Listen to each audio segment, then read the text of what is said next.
Hello fans, and welcome to another beautiful day at Sophia Kamau's kitchen. Today I am going to show something new. It has a unique flavor and a very delicious one. It is an arrowroot, or here I find in the stores it's called dashin.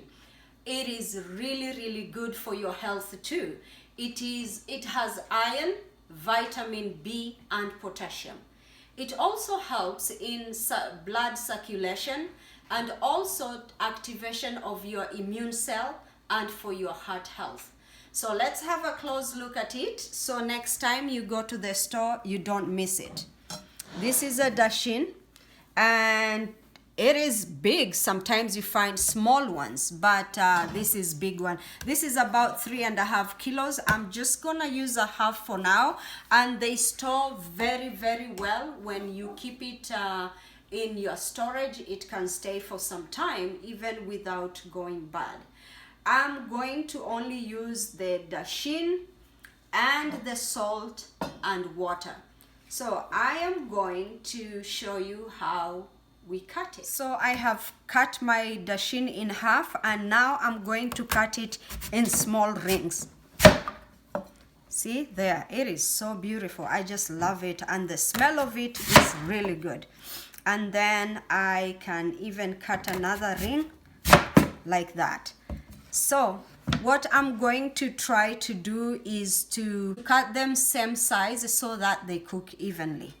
And to peel, you just go around like this. It's very easy to do this. So you just go around like that and try to cut a thin layer than cutting a very big layer and waste your dashin. I'll continue doing this and then I will come back and show you when it's all done.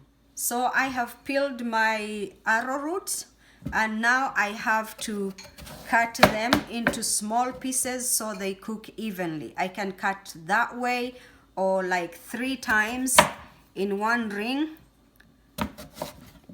That is good. And then try to cut as close as possible. So this one was a little high, and so I will, or thick ring, and this I will divide it 4 times.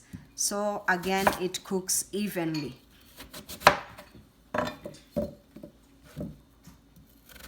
So one thing I have to say, see, it's kind of milky, or I don't know how to say it, but it does have a lot of starch, and the starch of this is slimy, different than the potato starch. And as I say, really, you can try this. It will be a really good substitute for potato. But for now, I'll just show the very basic way of cooking it. And then as we go on in future videos, I can show different ways you can cook this and have a different kind of flavored arrowroot. But for now, just the plain one, even the aroma of it is amazing. So this is how I do, and now we're going to wash it. Now I am going to wash the dashin to remove the excess starch. Yeah, and in Kiswahili we call this maduma, and the other ethnicities call them with different names, but this is the common arrowroot we are used to. See how the water is all white? So we are going to remove that excess starch, and it feels a little slimy as you wash it. And again, if you don't wash the starch and then you cook, the arrowroot will kind of get very thick stew. And sometimes if you're making it as a stew, that's good, but when you want to eat it just like that, especially mine I'm making to have with the tea, so you need it to be dry. So I'm going to drain water round 1, and then I will put water again. 2 rounds of washing will be good. Over here I have my pot. I'm putting water. I cannot really tell you how much water to put. It will all depend with how much arrowroot you have. So what I do, for me, I will always put salt and then just test and see if the salt is good enough. Once you test, you will tell if that salt is enough or not. So I will now transfer my arrowroot into the pot.